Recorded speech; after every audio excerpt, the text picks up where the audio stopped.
Hey everyone, David Armstrong, wealthmanagement.com. We're at the Snappy Kraken Jolt conference, the first conference for financial advisor marketing. Here with Brian Hamburger, founder of Hamburger Law Firm, MarketCounsel. Thanks for joining us. Thanks for having me, David. Fantastic conference here, unusual, right? We haven't had a conference for marketing specifically. It's sometimes been a track at other conferences, but what's your thoughts? We have an entire conference here around marketing. Is this something advisors really need? Oh, it's most certainly something. It actually amazed me when I heard Robert describe the conference he was looking to put together for the first time. It amazed me that we haven't had one yet, right? Because marketing is a discipline that needs the same type of attention as regulatory compliance, for example. Mm-hmm. And there are conferences that cater to regulatory compliance or legal issues. There's obviously plenty that cater to investment issues, right, for advisors. So yeah, it's been a long time coming, and the energy and the eclectic mix of attendees here is quite palpable. That is very true. It's great energy in the hall, and a lot of people here, a lot of great conversations happening. I asked that question only because I've come from the thought or the background that advisors give no attention to marketing at all, traditionally. Some. Right. Right. I think a lot. Many. I think a lot of advisors have basic marketing skills, backed up by this expectation that referrals will take them where they need to go. Right. I've talked to a lot of advisors who say we don't need to engage in marketing. Right. We rely upon our client satisfaction in order, but that is marketing, right? That's one discipline or one theory of marketing. Advisors are more and more engaging in social media, right? They're looking for content and storytelling, right? These are all marketing, and they don't know it, right? They engage in channel marketing, right, when they pursue accountants or other professional organizations. So I think advisors do more marketing than they think. They just don't call it marketing. Right. Yes. Client outreach, prospecting. Yeah. But a conference like this, I think, allows advisors to really have a better understanding of what they're already doing and then how to do it better. Yeah. There are new channels, though, right? We've heard a lot at this conference about podcasting,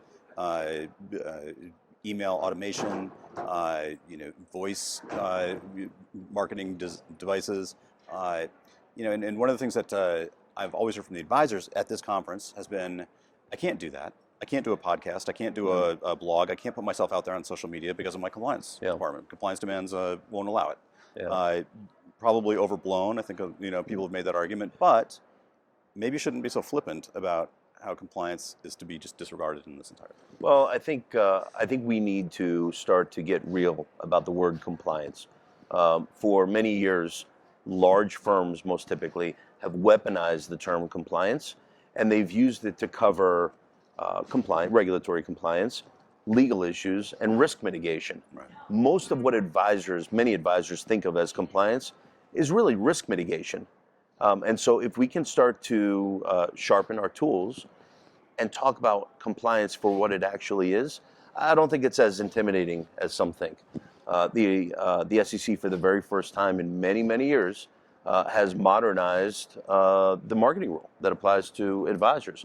So I think we'll start to see advisors get more serious about marketing and not say, there's nothing I can do here, my compliance department won't allow it. Because quite seriously, if the compliance department of the firm won't allow them to engage in a lot of these channels that they need to in order to connect with younger and more progressive prospects, advisors will vote with their feet, right? And they'll go to a firm that allows them to do that, and maybe even their own. You talked about the new marketing or the new SEC modernizing their marketing rules. You're speaking of the new rules around client testimonials, yeah, sure, and even around performance. Some rules around performance, and you can start to talk about that seriously. Where are we in that? How do you want to describe that? Is this a radical change for advisors, or is this something that many of them could just sort of say, I don't want anything to do with it, I'm going to sit out? Where are we? I would characterize it as a modernization. So yes, it is a radical change for most advisors, looking at what the SEC will allow when it comes to endorsements or testimonials. A lot more clarity with respect to performance advertising, but we'll see the impact. Right, this is an industry that changes slowly. So while the SEC has permitted advisors to adopt their compliance with the rule early, it's been an all or nothing proposition, right? They can't start to engage in testimonials without ensuring that they have policies and procedures to comply with the entire rule. Even if they're not taking advantage of those other correct. aspects of the rule. And so as a result, most advisors, so virtually all advisors, have really delayed their implementation of changing any marketing policies and procedures. Do you think but it's coming. It's coming. It's coming, It's for coming. sure. I mean, if I were an advisor and I could suddenly start to put my Google reviews on my website, I think that's a no-brainer. Well, if you're a good advisor, right? Right. So some advisors don't want to ask clients the questions that they don't want answers for. Yeah, that's a good point. And by the way, after today's market, not too many may be asking their clients for. Right. Well, that's another thing, right? How much of the client's testimonial is actual testimonial about their advisor's attributes versus, you hear it all the time. You get client complaints just because the market went down, right? This fund blew up. I knew what it was going into it, but it blew up, and I'm mad, and I'm going to sue the advisor anyway. Well, there's definitely pros and cons, and so I say that in jest, but most seriously, I think advisors want to ensure that they're asking questions for which they really want answers. Any thoughts around guardrails for compliance around, say, podcasts? Are there things that advisors can't talk about in a podcast? The things that they can't talk about in podcasts are the same things that they can't talk about in writing, right? Or on video. The increased or heightened awareness or dangers that exist in podcasts is they're off the cuff, right? They're casual interactions. And unfortunately, advisors can't just go to podcast and post. They've got to review it. They've got to make sure there's no past specific recommendations. Anything that would appear, anything that would be restricted if it were in writing is really no different than if it were in a podcast. So many of the SEC actions over the years have been against advisors who have radio programs, because it's just in the moment, right? And so many times they're answering a caller's question, and it leads to potential violations for that advisor.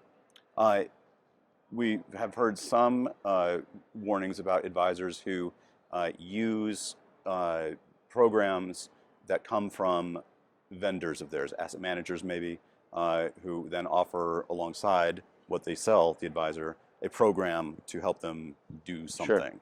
Sure. Increasingly, that something is going to be along marketing or, here's how you're going to grow your business by sending out emails to whatever. Sure, or they'll give them template PowerPoint presentations, right? Put your logo here type right, thing. Right. Yeah. Is that something that advisors should be wary of? Getting that free kind of services? If they're getting free marketing, it's often about the value that they're paying for it. Because if they're getting that marketing, a bunch of other advisors are also getting that marketing. I think they should be wary, not that they need to avoid it, but I found with advisors that it's their genuine voice, it's the authenticity that really comes out. And you're not going to have any of that in completely templated and mechanized marketing programs, right? There has to be an aspect of those programs that allows the advisor's own voice to shine through.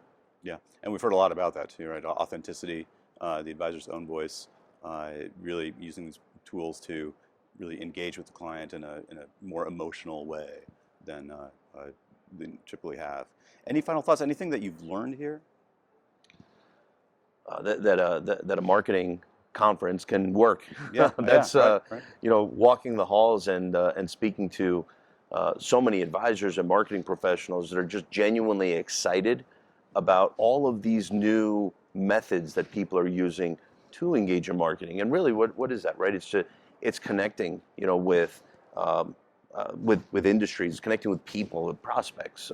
But I think it's also connecting with your existing clients, right? It's marketing to them, whether it's marketing to them in an effect to gain trust and to maintain the trust in the relationship, or to grow that and grow additional services, or to expand and get referrals from friends and family. So I think it's been wonderful, and I hope this continues to grow. Me too. It's been a great time. Yeah. Brian, thanks very much for being with us. Thanks for having me. Appreciate it. Thank you for listening.